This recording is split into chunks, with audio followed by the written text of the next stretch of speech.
अमला, क्या तुम कॉफी नहीं पियोगी? ऐसी क्यों हो? बेटी को देखे हुए 1 महीना हो गया था, हम चिंता कर रहे थे। वो आई है तो वह खुशी कहाँ है? कॉफी सामने रखे बिना विचारों में डूबी अमला को पुकारते हुए वेणु ने पूछा। खुश तो हूं मैं। सुबह तुम्हारी बेटी ने एक बिजली जैसी खबर बताने तक मुझे नहीं पता क्या हुआ। उसने हाँ कहा, तभी तो विक्रम से शादी की। क्या 1 महीने, सिर्फ 1 महीने में किसी इंसान के बारे में पूरी तरह से पता चल जाता है? तुम ही बताओ। शादी के 4 दिन बाद ही सास पर शिकायत की।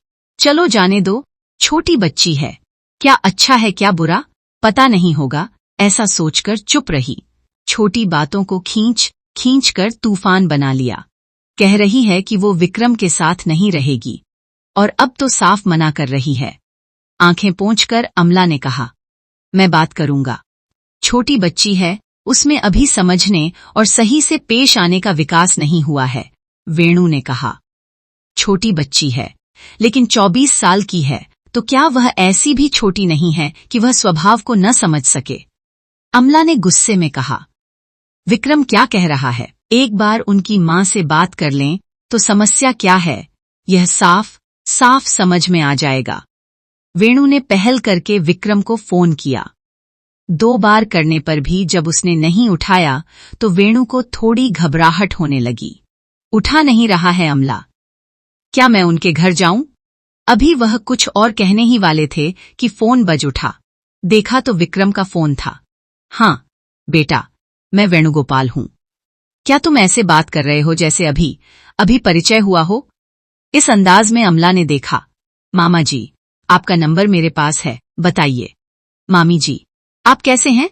ऐसे बात की विक्रम ने, जैसे कुछ हुआ ही न हो, बिल्कुल सामान्य रूप से। अरे कुछ नहीं बेटा, परसों श्रावण शुक्रवार है ना, मैं माँ और पिताजी को भी बता दूंगा, तुम जरूर आना। ओन छीनकर अमला ने तुरंत विक्रम से बात की और रख दिया। वेणु आश्चर्यचकित होकर क्या बोलें, समझ नहीं पा रहे थे और बस देखते रह गए। क्या है अमला यह कैसा तरीका है? उन लोगों ने लड़की को परेशान किया, इसलिए वह वहां नहीं रह पाई और वापस आ गई। क्या हुआ? यह जाने बिना तुम उसे क्यों नहीं डांट रही हो? इसके बजाय तुम निमंत्रण दे रही हो। वेणु ने गुस्से से पूछा। हद से ज्यादा खींचना सही नहीं है। मैं समस्या का समाधान करना चाहती हूं, इसलिए ऐसा किया। विक्रम ने कहा कि वे जरूर आएंगे। यही उसका जवाब है। उससे पूछो कि असल में क्या हुआ, अमला ने कहा, मानो उसका काम पूरा हो गया हो, और वह रसोई में चली गई। रात को बिना किसी शोरगुल के सबने अपना खाना एक ही जगह बैठकर चुपचाप खा लिया। थोड़ा आराम मिलते ही वेणु अपनी बेटी से बात करने के लिए उसके कमरे में गए। वह बहुत बेचैनी से फोन पर चैट कर रही थी। निश्चित रूप से वह विक्रम ही होगा। हिमा, वेणु के बुलाने पर उसने फोन एक तरफ रख दिया और कहा, आओ डैडी। कैसी चल रही है शादीशुदा जिंदगी? डैडी, मुझे आपसे कुछ बातें करनी हैं। विक्रम अच्छा इंसान है, लेकिन वह अपनी माँ के हाथों की कठपुतला है। वह वही करता है जो उसकी माँ कहती है। अगर वह ना कह दे तो वह कितना भी बड़ा फैसला हो, वापस ले लेता है। अपनी माँ के आगे इतना क्यों झुकना? इतना पढ़ा लिखा इंसान भी जब इस तरह कमजोर व्यवहार करेगा तो कैसे चलेगा? मैं थक गई हूँ, बहुत ज्यादा थक गई हूँ। मुझसे तो यह नहीं हो पाएगा। I want divorce. यह कहते हुए हिमा की आंखों में आंसू छलक आए। शांत हो जाओ बेटा, शांत हो जाओ। तुम्हें परेशान करने वाली किसी भी बात को मैं यूं ही नहीं छोड़ूंगा। मैं देख लूंगा, मैं उससे बात करूंगा। अगर कोई अनभिज्ञ होने का नाटक करे तो गलती सही नहीं हो जाती, वेणु ने गुस्से में कहा। यह सब देखती हुई अमला को कुछ समझ नहीं आ रहा था। वह असमंजस में थी। वास्तव में हिमा को उन लोगों ने किस तरह से दुख पहुंचाया, यह पता किए बिना, और दोनों पक्षों से क्या हुआ यह जाने बिना, वेणु का पिता के प्यार में कहे गए इन शब्दों से उसे थोड़ी घबराहट महसूस हुई। उसने अमला ने तुरंत अंदर जाकर कहा, नहीं वेणु, आखिर उनके बीच क्या हुआ, यह जानना जरूरी है ना? गलती किसी की भी हो सकती है। हमें दोनों के तर्क सुनकर तब गलतियों के मामले को सुलझाना चाहिए। हिमा बहुत जल्दी निर्णय लेती है। मेरी बात मानकर महिजा जी और रमेश जी से बात कर अमला ने कहा, बस मुझे पहले से ही पता था कि मम्मी ऐसे ही बात करेगी, हमेशा दूसरों का ही पक्ष लेती है। मेरी जिंदगी ऐसी ही, कहीं मम्मी को यह डर तो नहीं कि मैं कोई और रास्ता न होने के कारण यहां आकर सेटल हो जाऊंगी? नहीं, बिल्कुल नहीं। मेरे पास नौकरी है, मैं ऑफिस क्वार्टर्स में रहती हूं। मुझे किसी की दया की जरूरत नहीं है। केवल डैडी ही हैं जो मुझे समझते हैं। तुम मुझे बिल्कुल नहीं समझती मम्मी। हिमा सिसक कर रोई। अमला, तुम पहले बाहर जाओ, मुझे पता है कि क्या करना है। अपने कमरे में जाओ और अपना काम देखो। जो हिमा को रुला रहे हैं, तुम उनका पक्ष ले रही हो। क्या तुम वाकई मां हो? वेणु चिल्लाया। अमला निस्तेज होकर देखती रह गई। वह चुपचाप अपने कमरे में चली गई। उसने पुराना एल्बम खोला और हिमा के बचपन की तस्वीरें देखने लगी। अमला और वेणु की इकलौती संतान हिमा थी। वह लाड प्यार में पली बढ़ी। ये हिमा के 6ठी कक्षा के वार्षिक समारोह की तस्वीरें थीं। हिमा पढ़ाई, डांस, संगीत, खेलकूद सभी में आगे रहती थी। स्कूल वाले उसकी प्रतिभा को पहचानकर उसे प्रतियोगिताओं में भेजने लगे और धीरे धीरे उसके अंदर प्रतिस्पर्धा की भावना इतनी बढ़ गई कि उसने दोस्तों के साथ घुलना मिलना छोड़ दिया। वह हर छोटी बात पर अपनी तुलना दूसरों से करने लगी। वह अपनी सबसे अच्छी दोस्त शिरीषा को भी ऐसी बातें कहकर दुख पहुंचाती थी। उसने शिरीषा से कहा, ये क्या, इतने कम नंबर आए हैं? अरे, तुम्हें यह भी नहीं पता? पहले यूनिट टेस्ट में पास हो जाओ, फिर प्रतियोगिता परीक्षाओं में भाग लेना। हालांकि 13 वर्ष की उम्र में भी शिरीषा अत्यंत समझदारी से पेश आती थी और कहती थी कि हिमा ऊपर से ऐसी दिखती है, लेकिन उसका इरादा यही है कि मुझे अच्छी तरह से पढ़ाई करनी है। अमला को यह महसूस होता था कि दोनों बच्चों, शिरीषा और हिमा, का अलग व्यवहार कहीं न कहीं उनके पालन पोषण में ही कमी है। एक दिन हिमा रोते हुए घर आई। उस दिन शनिवार था। मुझे अच्छी तरह याद है, वेणु और अमला चाय पीते हुए कुछ बातें कर रहे थे। जब अमला ने रोती हुई हिमा से पूछा कि क्या हुआ, तो उसने जवाब नहीं दिया। अमला ने थोड़ा सख्ती से पूछा। वेणु ने बीच में हस्तक्षेप किया और अमला से कहा, छोटी बच्ची को डराओगी तो वह क्या बताएगी? रुको, धीरे से पूछो। हिमा ने थोड़ा रुककर बताया, इसमें मेरी कोई गलती नहीं है डैडी। शिरीषा और रम्या ने मिलकर मेरी टीचर से मुझे डांट दिलवाई। वेणु ने कहा, कल ही मैं तुम्हारी टीचर से बात करूंगा। वेणु, यह क्या है? वेणु, टीचर से बात करने से पहले जरा असली बात तो पता करो। बिना यह जाने क्यों डांट रहे हो? अगर कोई गलती नहीं हुई है तभी न टीचर से बात करनी चाहिए। ठीक है, उसने अमला शांत करके समझाने की कोशिश की। वेणु ने कहा, हिमा कह रही है कि उसकी कोई गलती नहीं है। अमला ने सोचा, ऐसे नहीं चलेगा और शिरीषा को फोन किया। अमला ने पूछा, शिरीषा, मैं हिमा की मां हूं। आज स्कूल में क्या हुआ बेटा? हिमा रोते हुए घर आई है। शिरीषा ने बताया, दरअसल हिमा और रम्या की बनती नहीं है।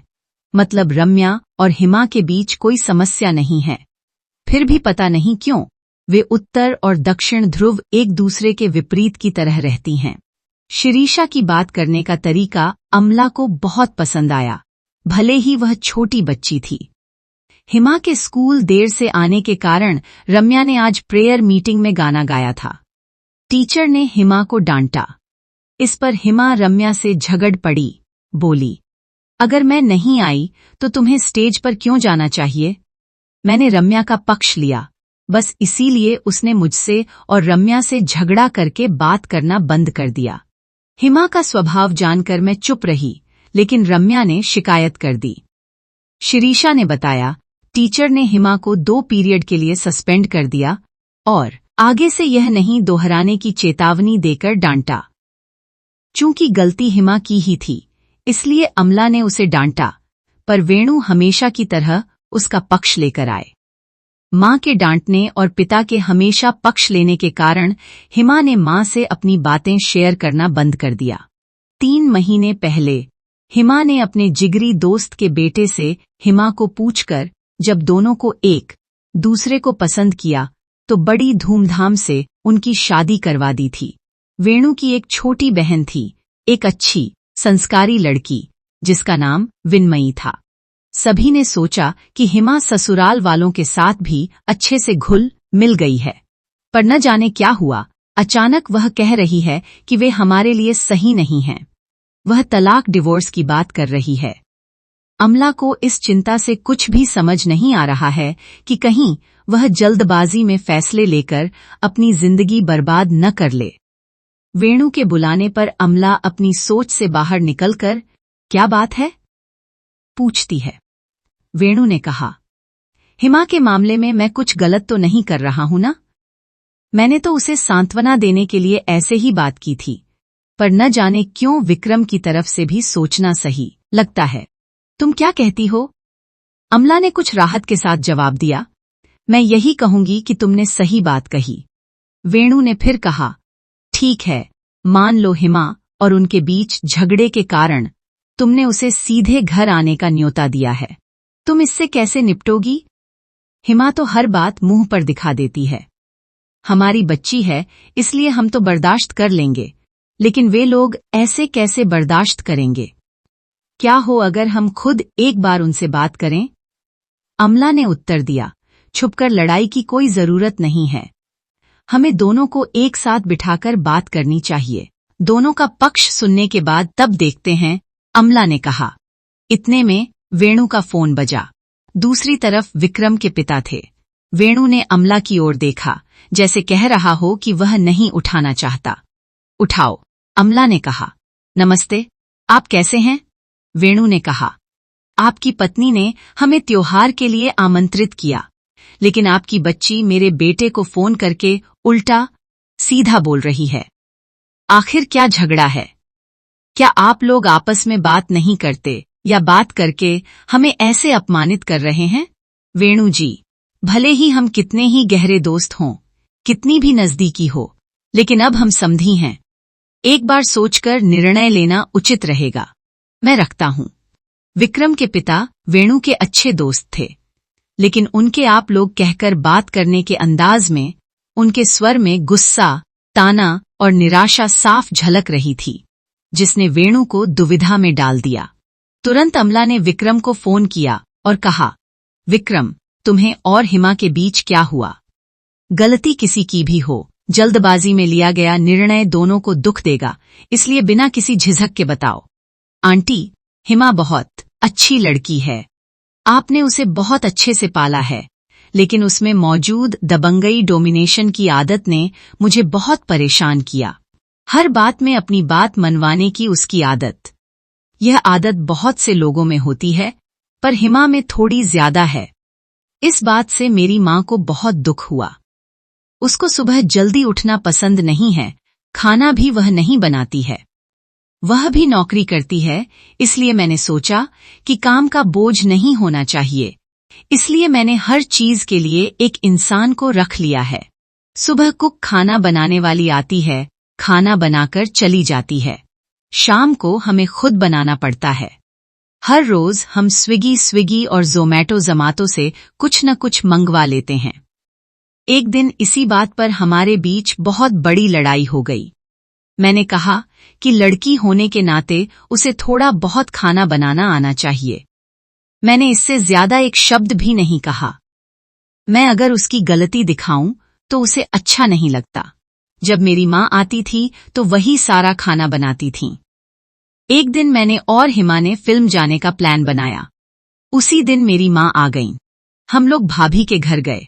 मतलब मैंने हिमा से कहा कि हिमा, इस बार के लिए प्लान छोड़ देते हैं और माँ के साथ चलते हैं। उसके चेहरे से ही पता चल गया कि उसे पसंद नहीं आया। मुझे भी फिल्म ही जाना है, पर मेरी माँ बार बार तो हमारे घर नहीं आती हैं। जब वो आई हैं, तब अगर उन्हें जिस जगह जाने का मन है वहां नहीं ले जाएंगे तो कैसा लगेगा? आप ही बताइए। हेमा ने फिल्म का प्लान तो छोड़ दिया, पर उसने यह भी कह दिया कि वह मां के साथ नहीं जाएगी। चाहिए तो आप और विक्रम चले जाइए। आपकी अभी शादी हुई है। उन्हें मिलवाते हैं, एक ही शहर में रहते हैं। मां ने सोचा था कि सब एक दूसरे का साथ देंगे। वह बहुत बुरा मान गईं। चलो, कोई बात नहीं कहकर उन्होंने अगले दिन उन्हें घर बुलाया। लेकिन हिमा ने न तो उनसे ढंग से बात की, न ही कोई इज्जत दी। मां जब खाना बना रही थीं, तो उन्होंने हिमा ने कम से कम मां जी, क्या मैं आपकी कोई मदद कर सकती हूं, भी नहीं पूछा। अगर कुछ कहते हैं तो उनका जवाब होता है कि ऑफिस का काम बहुत ज्यादा है। क्या मुझे पता था कि वे आज आ रहे हैं? उन्होंने यह कहा। मुझे भी उनके बारे में यह सब बताना अच्छा नहीं लग रहा, मां। पर आपने पूछा इसलिए मैंने बता दिया, बस।